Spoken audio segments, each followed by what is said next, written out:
Hi, today I want to reupholster my seats. We have had these for quite a long time and the fabric could really be replaced. Now you might ask, why don't I just have somebody do it for me? Why am I so cheap? Well, I got a quote and the guy is asking for $1,200 to reupholster 4 seats. I'm not a bank machine, I'm doing this myself. Well, I haven't done this before, but I'm an engineer, so I should be able to figure this out. Doesn't look very tricky. Maybe the trickiest part is this back plate that's covered both on front and back. And I don't know, this, I think it's made of 2 pieces, but this center part, see, I'm not quite sure how they are holding these 2 pieces together. I probably figured it out after I opened the screws on the back, but this part here also is, I have some guesses on how they did it. We'll see when I open it. First, I have to unscrew everything. Look at this. I think the 2 sides are held together with like 2 or 3 screws in addition to the 4 screws that were holding them to the back, whatever it's called. I'll open them too. There we are. Yep.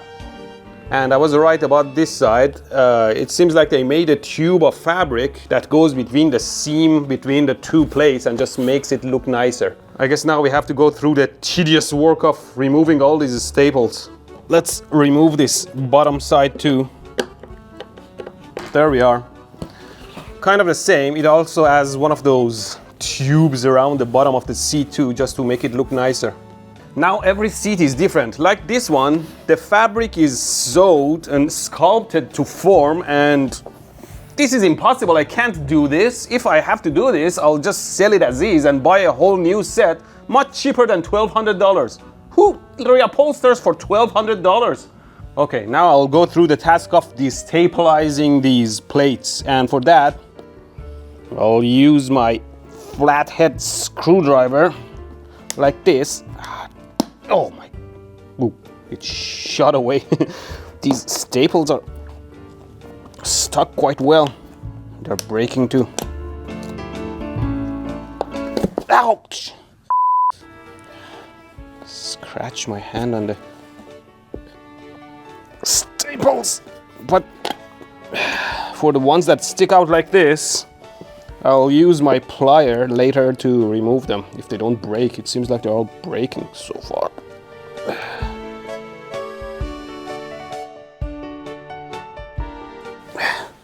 I have to pour these staples on something. If somebody later steps on them, they're going to kill me. Ow! Oh, damn it. Well, don't put your hand right behind the direction of the screwdriver. You're gonna stab yourself, I guarantee it. This is not very easy.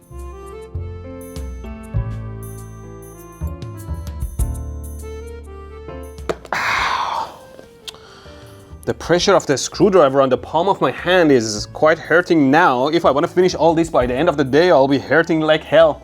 I think I could use one of those work gloves. There we are. This distributes the pressure on the palm of my hand so I won't feel as bad, I guess. Well, I think this screwdriver method is not very efficient. I'm putting a lot of pressure, and every time one leg of the staple remains in the wood, which I'm pretty sure it's gonna cause me trouble later when I'm gonna restaple the new fabric on. I think I have to do a trip to the hardware store and see if they have any better tool. Okay, I'm back with my fancy new tool. Let's see how well this does. Oh, look at that. It's pulling the whole staple out. Ah, there. Hey. I knew there was a better tool than a flathead screwdriver. See, look at this. It has this bottom side that goes under the staple, and this top side that when you put pressure down to remove the staple, it closes on the staple and grabs it and pulls the whole thing out. Like this. Look at this. The whole staple is coming out now. There you go.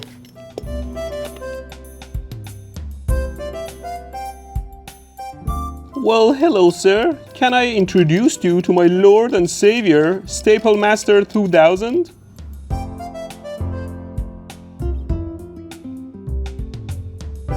One of them is finally done after what, like an hour? And 2 more to go.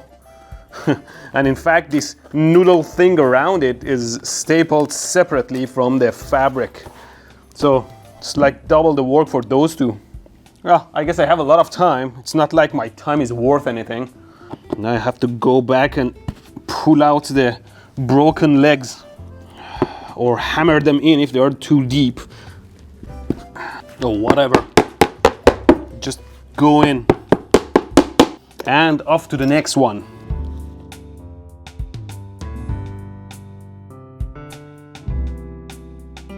Okay, this noodly poop is finally out. And of course it reveals a whole new set of staples. Damn it. On the bright side, I feel like I'm getting faster with this new tool especially.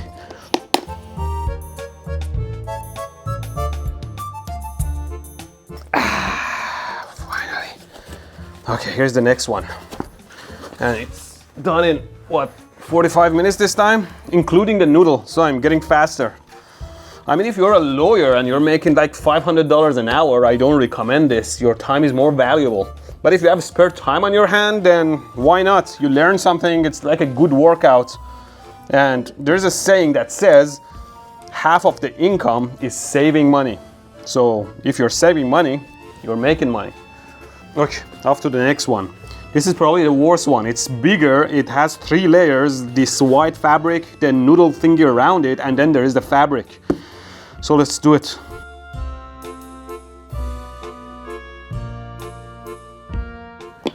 There goes the bottom fabric. Ah, my joints.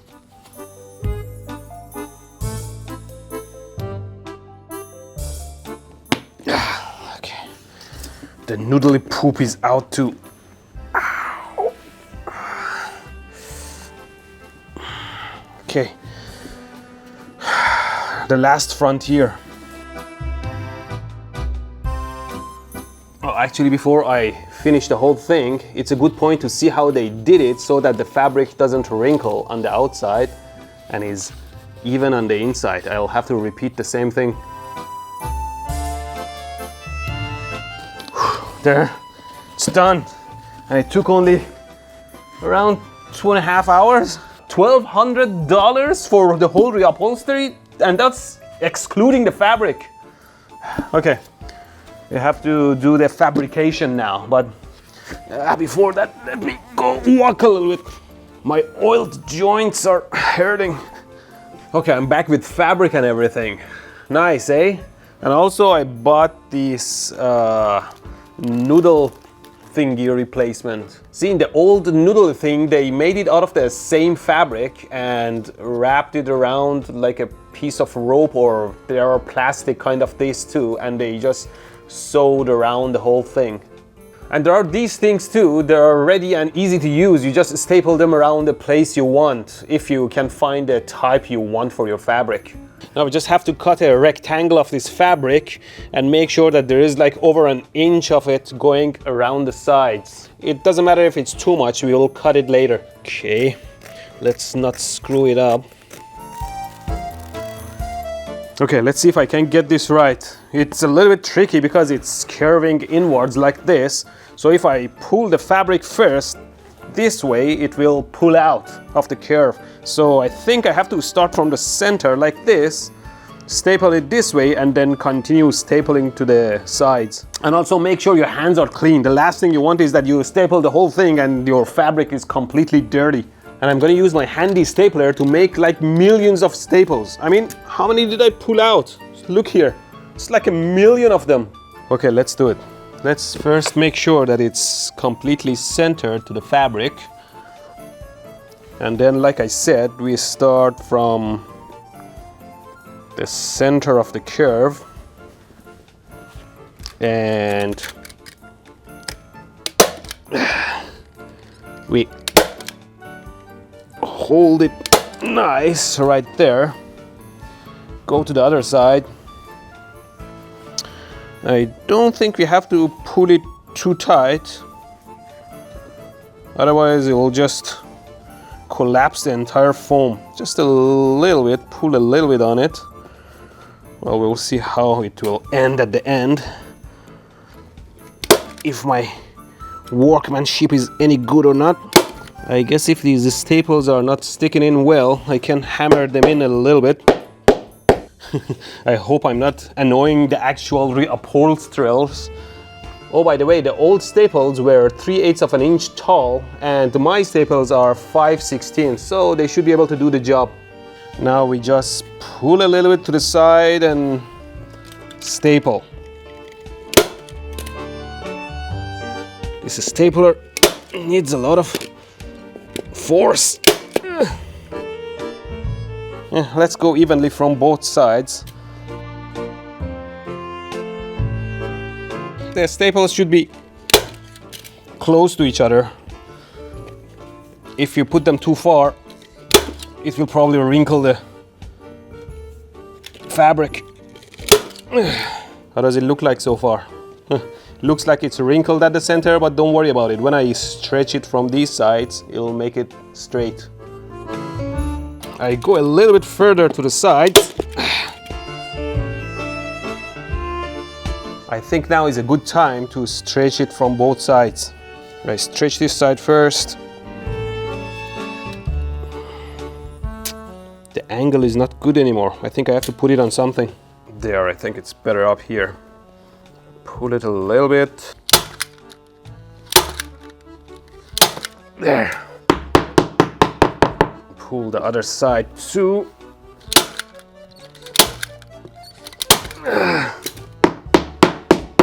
There, see? It looks nice and straight. Now we continue pulling to the side.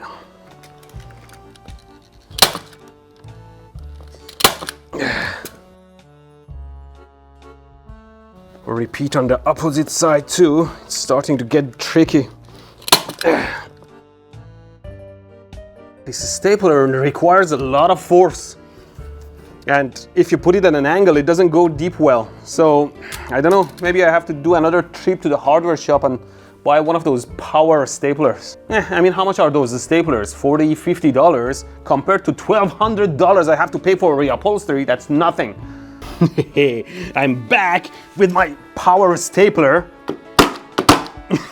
This is good. Okay guys, we are at the tricky corners. I have to do it right, otherwise it'll wrinkle. Okay, let's hold hand and do this part together. I think I have to pull the fabric and push it slightly this way and then staple it for every one of them so that it goes around the curve nicely. Slightly rotation. Slight rotation. A little bit from this side. Pull.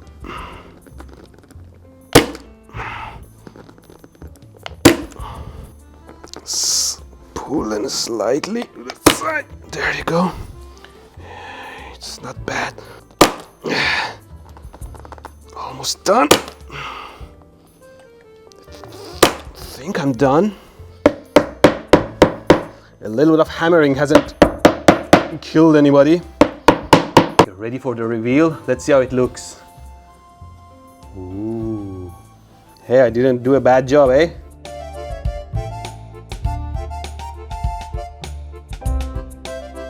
Okay, done. Ready for the reveal? Ah, look at that. Nice and soft and straight.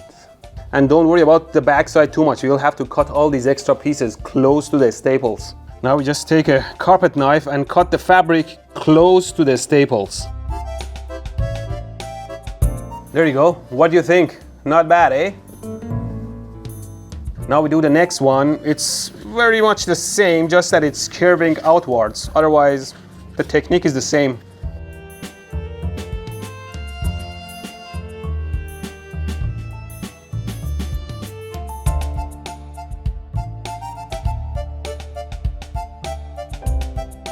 And now the two pieces go together like this, and you can screw them together. But you see that you can see the seam between them, and that's where this noodly thingy comes into effect, where it goes between the seam and makes it beautiful.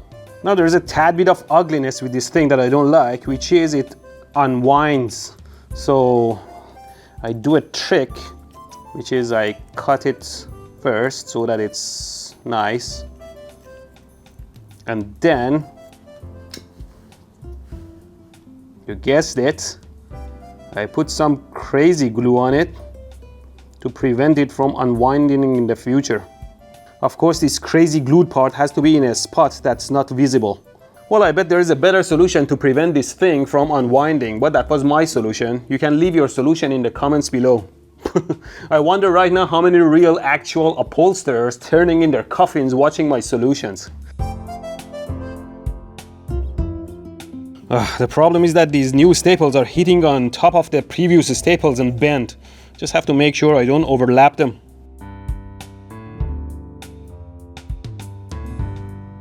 Okay, we finished one turn around. Now we cut it and do our crazy glue dirty work. And one last staple for good luck. There. And now that we put the two together, the seam looks nice and beautiful. Now I just have to figure out where the holes poke out from the other side so I can go through the same screw holes and tighten them together. Now just screw the two sides together. And the back seat is done. Well, frankly, it went better than I expected. Now I have to do the seat part, and unfortunately they didn't have enough of this noodly part for the seat, so I just do the fabric, and if it's too ugly we can always do this later.